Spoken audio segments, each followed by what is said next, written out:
ভাবতে ভাবতে মাওলানা আবুল কালাম আজাদ ডাক দিলেন মুসলমানদেরকে। আল্লাহর বান্দা, ভারতের প্রথম শিক্ষামন্ত্রী, মুসলমান দেশ, মুসলমানের রাষ্ট্র নয়, সেকুলার রাষ্ট্র, যেখানে হিন্দু মুসলিম খ্রিস্টান ছিল, সেখানে একজন শিক্ষার মন্ত্রীকে দাঁড় করানো হলো, যে শিক্ষামন্ত্রী মুসলমান ধর্মের ছিলেন।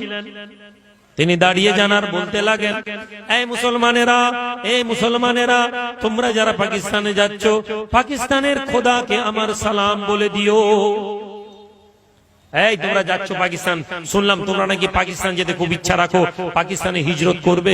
এই মুসলমানেরা, তোমাদেরকে বলে দি, পাকিস্তানের খোদাকে গিয়ে আমার সালাম বলে দিও। লোকেরা অবাক, হুজুর পাকিস্তানের খোদা আবার কি? আল্লাহ তো ভারতেও যে, পাকিস্তানেও সে, আরবেও সে, আল্লাহ তো সব জায়গায় একই আল্লাহ।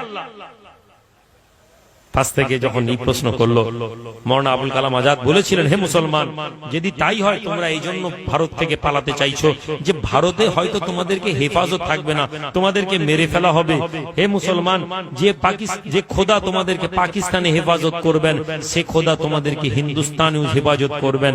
আমি তোমাদেরকে জানিয়ে দিই, এই হিন্দুস্তান আমাদের জমি, অথচ তার বাপ তার দাদা আরব থেকে এসেছিলেন।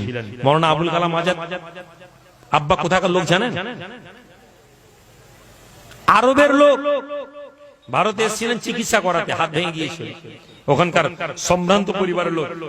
এখানে এসে চিকিৎসা করিয়ে এখানকার পরিবেশকে ভালোবেসে থেকে গেলেন। হ্যাঁ, একদল মাথায় গোবর আছে, ইংরেজদেরকে বাপ বলে, ইংরেজদেরকে বাপ বলে, আর অপরদিকে ইংরেজদেরকে তারা বাপ বলে, যে ইংরেজ আমাদের বাপ, আর মুঘলদেরকে গাল দেয়। ইংরেজরা এখান থেকে কোহিনূর লুটে গেছে, ইংরেজরা এখানকার মন্দির থেকে স্বর্ণ নিয়ে লুটে ভারতবর্ষকে চুরমার করে পালিয়ে গেছে, এরা বাপ হয়ে গেল। আর মুঘলরা এসেছিল লুটতে, এই দেশের মধ্যে জয় করলো, এই দেশকে জয় করে এই দেশের সম্পদ নিয়ে না পালিয়ে তারা বলল যে এই দেশটার মাটিতে আমরা থেকে যেতে চাই। তারা এই দেশে থাকলো, তাদের সন্তানদেরকে এই দেশে রাখলো, তারা ভারতবর্ষের ভারতীয় হয়ে গিয়েছিল। জোরে বলে আমাদের ইতিহাস, ইতিহাস জেনে রাখুন। হে যুবক, যদি তুমি ইতিহাস জানো, তুমি কখনো হতাশ হবে না। আমি হতাশ হই না।